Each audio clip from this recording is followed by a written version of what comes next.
Welcome to another edition of Frankly Green Bay, brought to you by Let Me Be Frank Productions.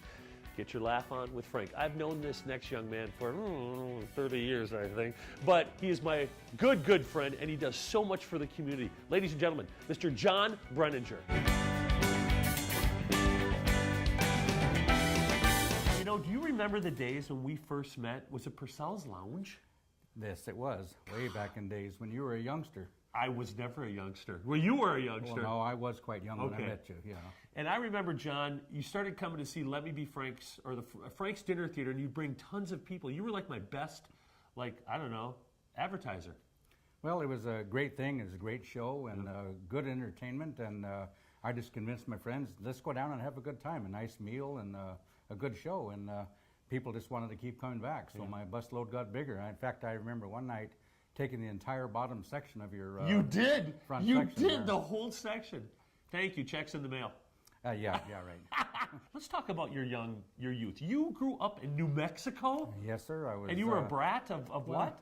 Well, when I prepare my resume now, I kind of do it with a little candor with it. But bottom line was I was raised on the Mescalero Apache Reservation in southwestern New Mexico.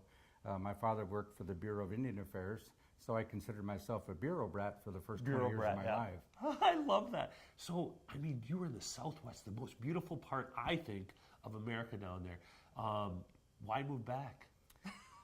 Well, funny things happen in people's lives. Yeah. Basically, I had a full career with the federal government. I was ready to retire.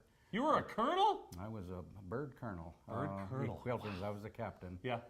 We used Navy rank. I was in the United States Public Health Service. Okay. And spent 24 years with them, plus 4 years in the Air Force, so I retired with 28 years of service. After spending 28 years in the system, I am now appointed by the Oneida Business Committee to the Oneida Nation Veteran Affairs Committee. We're very engaged in this. We're working with the Museum of the American Indian in Washington, D.C. In 2020, we will be dedicating a statue or a monument, a memorial to the Native Americans who have fought in the wars with the United States since life began here. I guess ever since. We should have fought more on Columbus, but we didn't. That would have worked out well, but then we wouldn't have all this issues we're having today with things that are going on around the country. But the veterans in the community are very active in this. We want to ask people to stop by and see the Veterans Memorial Wall. Okay. That's a depiction of all the wars that Oneidas have participated in since the Revolutionary War. Tell me about the wall. Where is it, and how can people find it? Okay, the wall is between Green Bay and Oneida.